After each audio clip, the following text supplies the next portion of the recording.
కాసేపట్లో యాదగిరిగుట్ట శ్రీ లక్ష్మీ నరసింహస్వామి ఆలయం నూతన పాలకవర్గ ప్రమాణ స్వీకారం చేయనుంది. ఉదయం 11:37 ప్రధాన ఆలయంలోని బంగారు వాకిల్లో ఈ కార్యక్రమం నిర్వహించనున్నారు. ఆలయ ఈవో భవానీ శంకర్ నూతన చైర్మన్, బోర్డు సభ్యులు, కోఆప్షన్ సభ్యులతో ప్రమాణ స్వీకారం చేయించనున్నారు.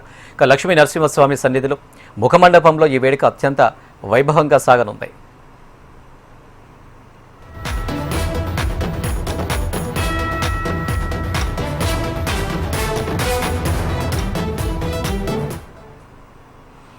కాసేపట్లో యాదగిరిగుట్ట శ్రీ లక్ష్మీ నరసింహస్వామి ఆలయం నూతన పాలకవర్గం ప్రమాణ స్వీకారం చేయనుంది.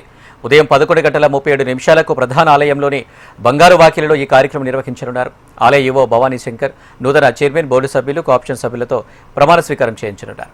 లక్ష్మీ నరసింహస్వామి సన్నిధిలో ముఖమండపంలో ఈ వేడుక అత్యంత వైభవంగా సాగనుంది.